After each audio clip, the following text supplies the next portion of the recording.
Hello everyone, welcome to back my channel the Suparna. আর thumbnail দেখে তো তোমরা বুঝতে পেরে গিয়েছো আজকে কোন সাবজেক্টের উপর ভিডিও হতে চলেছে। তো তোমরা যারা এই শীতকালে কোনো বিয়েবাড়ি বা কোনো রিসেপশন অ্যাটেন্ড করবে, অথচ ভাবছো যে কীভাবে মেকআপ করলে মেকআপটা লং লাস্টিং হবে আর তার সাথে কিন্তু কোনো হোয়াইট প্যাচেস বা কোনো কেকিনেস আসবে না, তো তাদের জন্য কিন্তু আজকের এই ভিডিওটার মধ্যে অনেক টিপস অ্যান্ড ট্রিক্স তোমাদের সাথে শেয়ার করেছি। আর পুরোপুরি উইন্টার ফ্রেন্ডলি, তার সাথে কিন্তু বাজেট ফ্রেন্ডলিও। পুরো মেকআপটাই কিন্তু তোমরা এখানে একেবারে 100, 200, 300 টাকার মধ্যেই পেয়ে যাবে।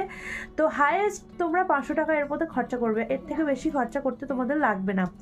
তো চলো বেশি কথা না বলে ভিডিওটা স্টার্ট করে দিই। তার আগে বলে রাখি, যারা এখনও পর্যন্ত আমার চ্যানেলটা সাবস্ক্রাইব করো না, অবশ্যই চ্যানেলটা সাবস্ক্রাইব করো। আর যারা চ্যানেলটা সাবস্ক্রাইব করে রেখেছো তাদেরকে অসংখ্য ধন্যবাদ।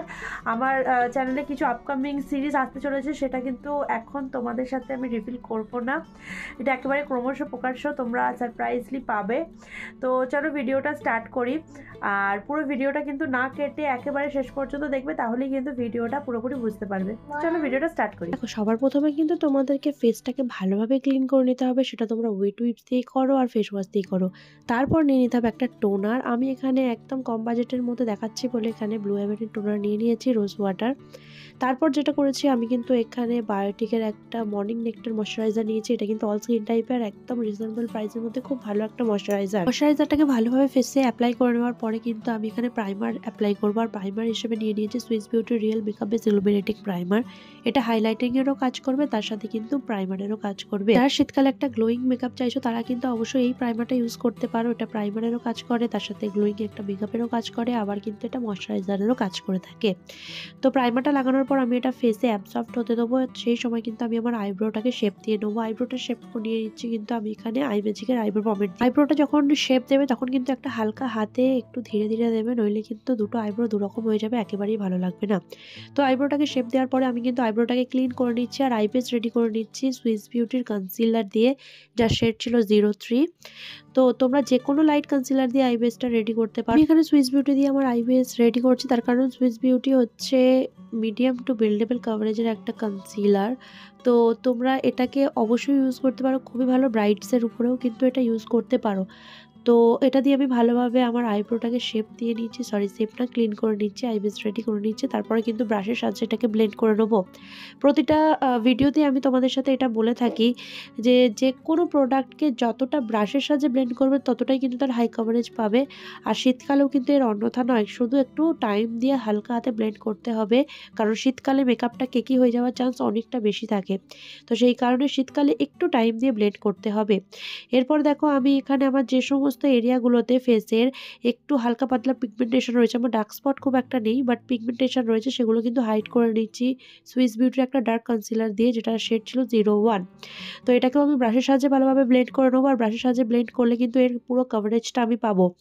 তবে হ্যাঁ, আরও একটা এখানে কথা বলে দিই, যে কোনো জিনিসকে তোমরা যত বেশি পরিমাণে ব্লেন্ড করবে ততটা তার কভারেজটা কমবে। তাই জন্য চেষ্টা করবে যখন তুমি কোনো ডার্ক স্পট বা পিগমেন্টেশন হাইড করছো তখন একটু হালকা হাতে ব্লেন্ড করার।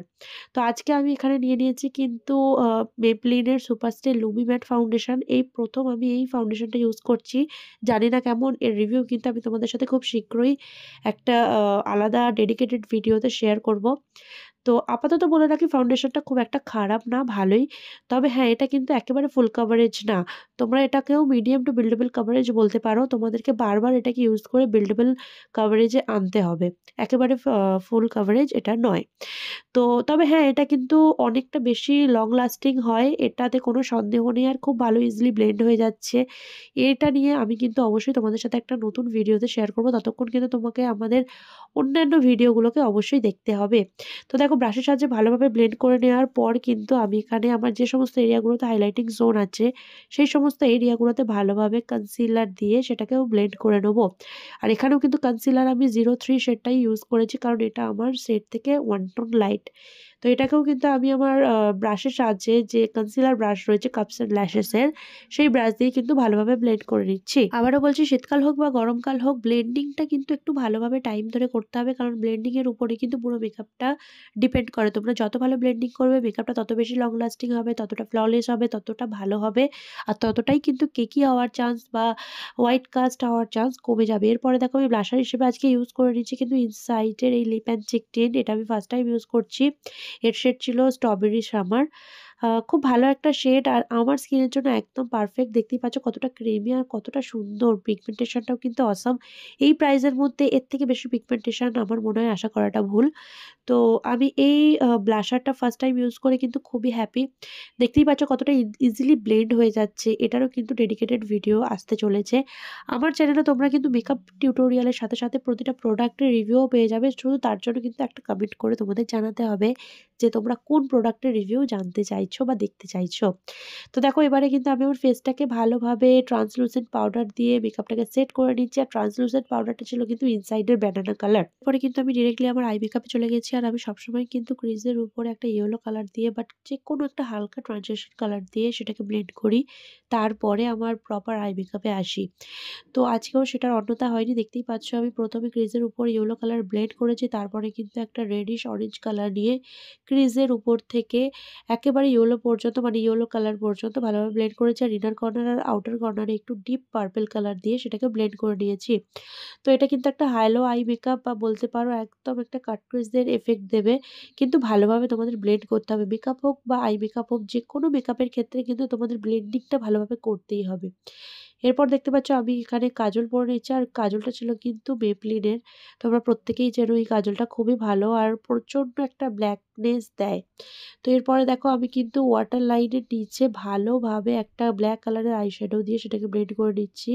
আর এখানে আমি কাজল হিসেবে পরে নিচ্ছি, সরি লাইনার হিসেবে পরে নিচ্ছি কিন্তু আই ম্যাজিকেরই একটা জেল লাইনার। তো এই লাইনারটার পরারও কারণ আছে, কারণ এটা কিন্তু ওয়াটারপ্রুফ, সহজে ওঠে না। তো ভালোভাবে একটু হালকা হাতে পরে নিচ্ছি যাতে নষ্ট না হয়ে যায় আই মেকআপ। আর এরপরে কিন্তু আমি ব্রাউ বোনটাকে ভালোভাবে হাইলাইট করে নিচ্ছি। আর তারপর দেখতেই পাচ্ছ এখানে এনওয়াইবি এর একটা মাস্কারা নিয়ে নিয়েছি। সেই মাস্কারা দিয়ে কিন্তু আমার ল্যাশগুলোতে ভালোভাবে মাস্কারা দিয়ে দিচ্ছি। আমি কিন্তু খুব একটা ফলস ল্যাশেস পরি না, তাই জন্য মাস্কারা দিচ্ছি ভালোভাবে। এরপরে দেখো আমি আমার ফেসে ব্রঞ্জিংটা করে নিচ্ছি। প্রথমে কিন্তু আমার নোজ কন্ট্রোল করে নিচ্ছি, তারপরে কিন্তু আমার বাকি এরিয়াগুলোতে কন্ট্রোল করে নেবো, কারণ নাকটা যদি একটু গন্ডগোল হয়ে যায় পুরো মুখের স্ট্রাকচারটাই বদলে যাবে। তো নাকটা কন্ট্রোল করা হয়ে গিয়েছে। এরপরে কিন্তু আমার ফেসের বাকি সমস্ত এরিয়াগুলোতে কন্ট্রোল করে নিচ্ছি। আর কন্ট্রোল করে নিয়েছি কিন্তু আমি এখানে মার্সের 3 in 1 ফেস প্যালেট থেকে, আর সেখান থেকে কিন্তু ব্লাশারটা অ্যাপ্লাই করে নিচ্ছি। যদিও আই ম্যাজিকের বা ব্লাশার প্যালেটের তোমার উপরে রেখেছি, তাই জন্য মনে হতে পারে যে আই ম্যাজিক থেকে করছি, বাট না। এরপরে কিন্তু আমি ইনসাইডে একটা ফিক্সার দিয়ে পুরো মেকআপটাকে ভালোভাবে ফিক্স করে নেবো। আর তারপরে কিন্তু আমি এখানে হাইলাইটারটা লাগিয়ে নেবো। হাইলাইটারটা চেষ্টা করবে ফিক্সার লাগানোর পর ইউজ করতে, তাহলে কিন্তু হাইলাইটারটা অনেকটা বেশি লং লাস্টিং করবে, আর তার সাথে কিন্তু খুব ভালো একটা গ্লো দেবে। তো হাইলাইটারটা লাগিয়ে নিয়েছি কিন্তু ইনসাইডের এইচডি হাইলাইটার প্যালেট থেকে, খুবই ভালো একটা হাইলাইটার প্যালেট। আর এখান থেকে কিন্তু আমি মার্সের একটা লিপ লাইনার নিয়ে নিয়েছি, সেটা দিয়ে ভালোভাবে ঠোঁটটাকে লাইন করে নিচ্ছি। প্রতিটা সময় আমি তোমাদের সাথে এটা শেয়ার করি যে লিপ লাইনারটা মাস্ট। লিপ লাইনার না করলে কিন্তু তোমাদের লিপস্টিক বাইরে বেরিয়ে নষ্ট হয়ে যেতে পারে। আর এখানে মার্সের লিপস্টিকটাই আমি কিন্তু ইউজ করে নিয়েছি। খুব ভালো এর শেড ছিল ইলেকট্রিক্যাল অরেঞ্জ, এই টাইপের কিছু একটা শেড ছিল। আর আমি বারবার এখানে আমার ছেলের দিকে লক্ষ্য করছিলাম, মেকআপ করতে করতেও অসুবিধা হয়ে যায় ছেলেকে নিয়ে। তো দেখো এটা আমার ফাইনাল লুক কেমন হয়েছে অবশ্যই কিন্তু কমেন্ট করে জানাবে। আর এইরকম প্রচুর প্রচুর প্রচুর লুক আমার চ্যানেলে তোমরা পেয়ে যাবে। তার সাথে আপকামিংও প্রচুর লুক রয়েছে, সেগুলো তোমাদের সাথে শেয়ার করব। সরস্বতী পুজোর একটা সিরিজ আসতে চলেছে, এটা তোমাদের সাথে রিভিল করেই দিলাম। তো কেমন লেগেছে এই লুকটা অবশ্যই আমাকে কমেন্ট করে জানাবে। যারা এখনও পর্যন্ত চ্যানেলটা সাবস্ক্রাইব করেনি অবশ্যই সাবস্ক্রাইব করে পাশে থাকবে এরকম প্রচুর লুক দেখার জন্য, আর প্রচুর প্রচুর টিপস অ্যান্ড ট্রিক্স পাওয়ার জন্য। তো আজকের মতো এইটুকুই, আবার দেখাবো নতুন একটা ভিডিও। Bye bye.